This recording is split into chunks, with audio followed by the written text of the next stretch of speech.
सिंगरौली जिले के Dhirauli coal block में बड़े पैमाने पर पेड़ों की कटाई, आदिवासी विस्थापन और पर्यावरणीय नुकसान को लेकर आज सियासी घमासान खड़ा हो गया। जांच के लिए पहुंची कांग्रेस की 12 सदस्यीय टीम को पुलिस ने प्रतिबंधित क्षेत्र में प्रवेश से रोक दिया, जिसके बाद कांग्रेस नेता सड़क पर ही धरने पर बैठ गए।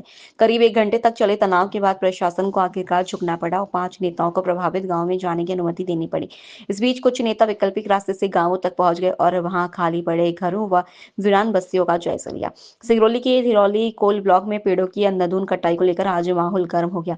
कांग्रेस की 12 सदस्यीय तथ्य अन्वेषण टीम में प्रदेश अध्यक्ष जीतू पटवारी, नेता प्रतिपक्ष उमंग सिंघार, पूर्व नेता प्रतिपक्ष अजय सिंह राहुल, पूर्व मंत्री जयवर्धन सिंह, आदिवासी मोर्चा के राष्ट्रीय अध्यक्ष विक्रांत भूरिया, पूर्व सांसद मीनाक्षी नटराजन और ओमकार मरकाम शामिल थे। मध्य प्रदेश का सिंगरौली जब मोबाइल किनारे करो अंदर लगभग 1000 हेक्टेयर में 4000 हेक्टेयर में अडानी जी को कोयले की खदान थी। 10 लाख से ऊपर पेड़ काटे जा रहे हैं। हम कांग्रेस पार्टी की तरफ से फैक्ट चेक करने आए कि जो झाड़ कट रहे हैं, पेड़ कट रहे हैं, मोदी जी कह रहे एक पेड़ माँ के नाम, शिवराज चौहान उसी के मंत्री कई दिनों से पेड़ लगा रहे हैं। यहाँ 10 लाख पेड़ काटे जा रहे हैं। हम चेक करने आए, देखने आए, आदिवासी भाइयों से मिलने आए। इस कानून के तहत हमें अंदर नहीं जाने दे रहे हैं, इसका पता नहीं है। 1000 ट्रक इसी सड़क से रोज निकलते, 1000 ट्रक कोयले के रोज निकलते अडानी जी के। आस पास के लोगों को दमा हो गया, लोग परेशान है, बीमार हो रहे हैं, बच्चों की पढ़ाई नहीं है, बच्चा खाने के साथ साथ कोयला खा रहे हैं। पर अद्भुत और अकल्पनीय अराजकता है। 1000 से ज्यादा पुलिस वाले यहाँ खड़े हैं। पूरे जंगल को कम से कम 5000 पुलिस कर्मियों ने घेर रखा है। परिंदा भी पर नहीं मार सकता। और ये हम लोग पूछ रहे हैं कि हमें केवल 12 जने को जाने दो, सीएलपी को जाने दो, पूर्व सीएलपी को, विधायकों को जाने दो, एक को भी एंट्री नहीं है। 2 गाड़ियों से चले जाए, एंट्री नहीं है। कहने ये भारत के अंदर पाकिस्तान बना रखा है सिंगरौली के जिले को कि सीमा पार नहीं कर सकते हम। वीजा चाहिए यहाँ का, मोदी जी का वीजा, अडानी जी का वीजा। ये अडानी देश बना दिया, 10,000 एकड़ का अडानी देश बना दिया, वहाँ कोई घुस नहीं सकता है। ये अपने आप में इस देश की वस्तु स्थिति है। मैं समझता हूँ मध्य प्रदेश वासियों, आदिवासी भाइयों, देशवासियों, देखो, समझो, जागो कि किस तरीके से अडानी को देश बेचा जा रहा है। अडानी को किस तरीके से देश बेचा जा रहा है। ये अडानी देश बना दिया, अडानी देश, जिसमें कोई भी आदमी वीजा लेके ही 10,000 एकड़ में अंदर जा सकता है। सही है कि गलत? सही है। देखिए, कलेक्टर गाइडलाइन नहीं बढ़ी, क्यों नहीं बढ़ी? हर साल रिवाइज होता है। कई गांव के अंदर गाइडलाइन में बदलाव है, तो मैं समझता हूं कि ये भी एक गड़बड़ी है सरकार की तरफ से। सरकार, मोहन यादव की सरकार, बीजेपी की सरकार, जिस प्रकार से आपने देखा पुलिस फोर्स लगाई गई, जिसमें कि हम लोग तो सिर्फ मिलने आए थे उन गरीब किसान आदिवासियों से, लेकिन जिस प्रकार से फोर्स और आपने देखा कि एक किला बनाया गया, इसकी आवश्यकता नहीं थी। मैं समझता हूं कि हर व्यक्ति को मिलने का एक मौका होना चाहिए। आम व्यक्ति की बात को क्यों डर रही है? मतलब घोटाला चल रहा है इस खदान के अंदर, इस क्षेत्र के अंदर, इसलिए आपने इतनी पुलिस फोर्स लगाई। इसी तौर से ये भारतीय जनता पार्टी किस प्रकार से हाथ रख रही है, जो देश को लूट रहे हैं। मैं तो ये कह सकता हूँ, अडानी सरी के लोग जो देश के खनिज को लूट रहे हैं आदिवासी क्षेत्रों के अंदर, तो भारतीय जनता पार्टी पूरा उन पर सपोर्ट कर रही है। दोनों के बीच आप गए थे, क्या कुछ स्थिति वहाँ पर आपको देखने को मिली? देखिए, 2 चीज़ें मेरे को देखने मिल रही है। एक तरफ हम जब बासी बैठा गए, तब वहाँ पर हमने देखा ज़बरदस्त वनों की कटाई हो चुकी है, पेड़ कट गए हैं और बहुत बुरी हालत है। दूसरी तरफ जब हम दूसरे गाँव में गए, तो हमने वहाँ देखा कि वहाँ पर घर तोड़े जा रहे हैं और घर तोड़ने के बाद उनको ज़बरदस्ती वहाँ से विस्थापित किया जा रहा है। विस्थापित करने के साथ साथ उनको मुआवजा भी नहीं दिया जा रहा है। तो ये एक सबसे बड़ी चुनौती है कि जब लोगों को विस्थापित किया जा रहा है और उनको मुआवजा नहीं दिया जा रहा है, तो उसकी जवाबदारी कौन लेगा? और अगर वो जवाबदारी लेने को तैयार नहीं है, तो फिर इस तरह की ये जो बार बार उनको हटाने का काम कर रहे हैं, इस चीज़ पर रोक लगना चाहिए। क्योंकि जब तक कि कंपनसेशन नहीं मिलता है, जो फॉरेस्ट राइट का और जो नियम है वो कहते हैं कि जब तक आप कंपनसेशन नहीं देंगे तब तक आप बाकी चीज़ों शुरू नहीं कर सकते हैं। और एक बासीबेड़दा में एक और जो चीज़ देखने मिली है कि वहाँ 4 लाख मुआवजा देने की वो बात कर रहे हैं प्रति एकड़, और दूसरी जगह वहीं 16 लाख प्रति एकड़ का मुआवजा है। तो ये बहुत बड़ी चुनौती है, जो विसंगति है कि मतलब कुछ लोगों को अलग मुआवजा मिल रहा है, कुछ लोगों को अलग मिल रहा है। तो ये भी एक सोचने वाली बात है कि अगर मुआवजा सबको बराबर नहीं मिल रहा तो ये कैसे कर रहे हैं। हम बासीबेड़दा गए तो वहाँ पर हमने जब लोगों से बात करी तो उनका ये कहना था कि यहाँ पर कोई ग्राम सभा नहीं हुई। ग्राम सभा को सबसे ज़्यादा महत्वपूर्ण हिस्सा बताया गया है, पर अगर वहाँ ग्राम सभा नहीं हुई, उनकी अनुमति नहीं ली गई, तो किसकी अनुमति से ये लोग पेड़ काटना इन्हें शुरू कर दिया।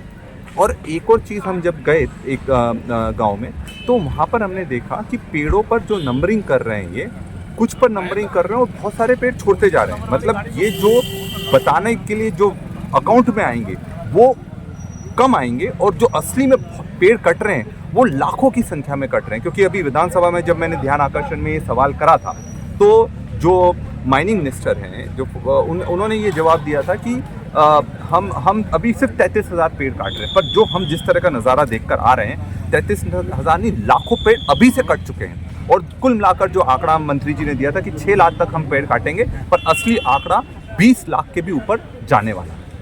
कोई खुली ग्राम सभा नहीं है। जब कटाई हो रही है तो बहुत सारे पेड़ों में कुछ में मार्किंग मिलती है, कुछ में कोई मार्किंग नहीं है।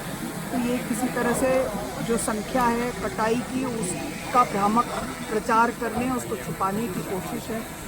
मुआवजे की रकम लोगों को दी नहीं जाती, जबकि नियम में आता है कि सबसे पहले पुनर्वास की प्रक्रिया पूरी होनी चाहिए, उसके बाद ही कहीं से विस्थापन हो सकता है।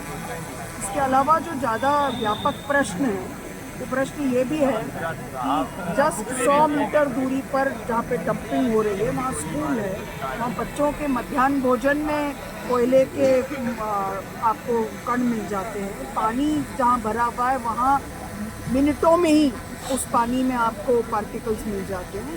ये किस तरह से फिर ये बात करते हैं। मुझे याद आ रहा है कि 2 दिन पहले वंदे मातरम पर बहुत बहस हुई, जो हम सबके लिए गौरव का प्रश्न है और गौरव गान है हमारे देश का। और लेकिन शस्य श्यामला मलयज शीतलाम, ये धरती बची कहाँ।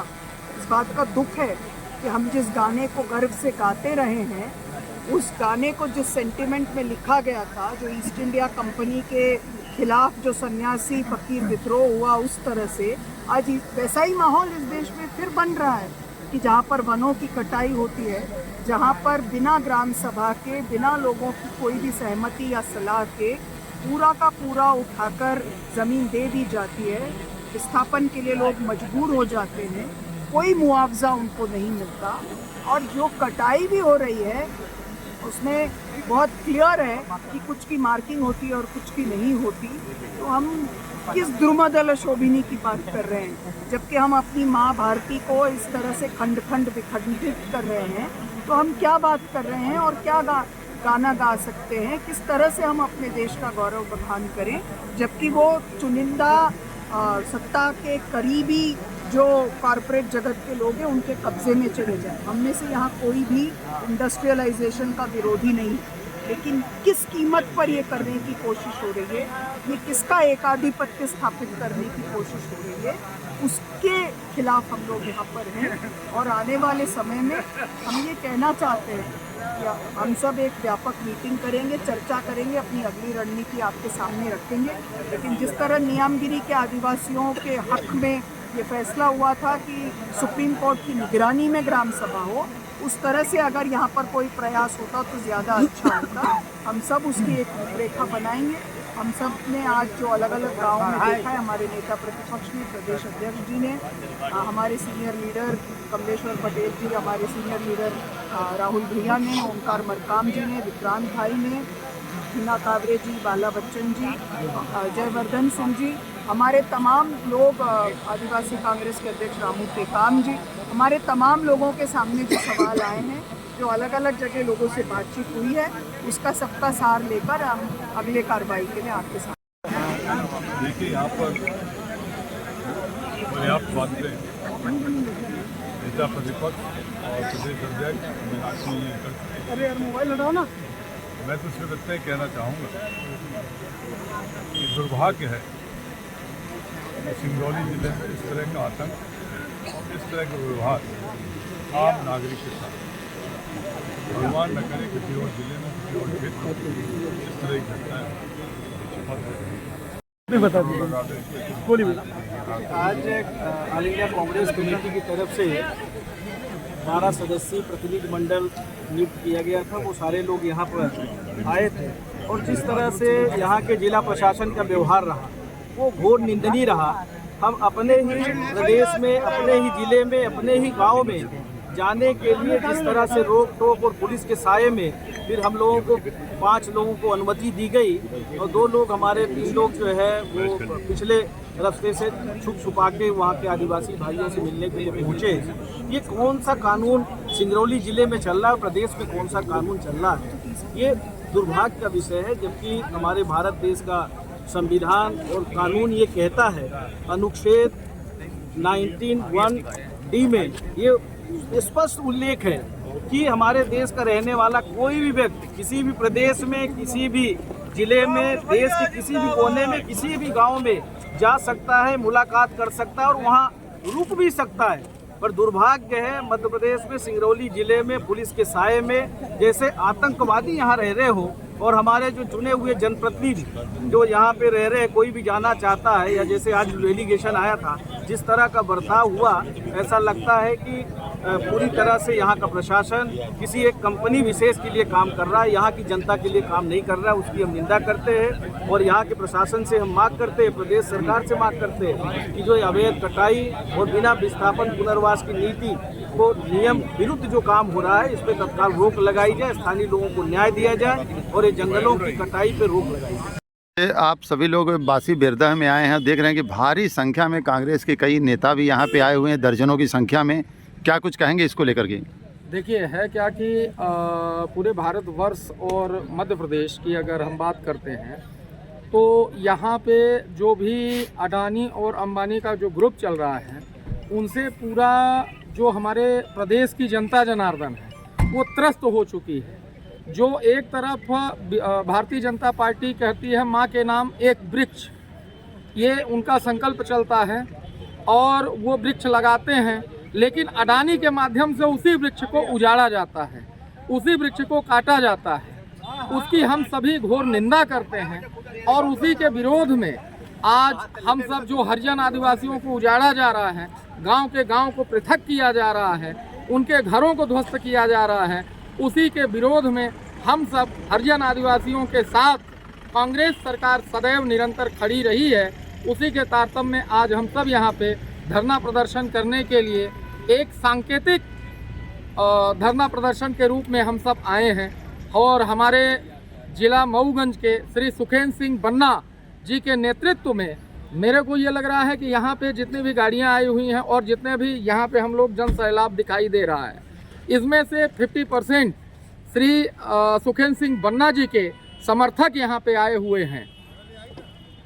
क्या नाम है आपका? मेरा नाम वीरेंद्र मिश्रा है, मैं ब्लॉक कांग्रेस अध्यक्ष हनुमना हूँ।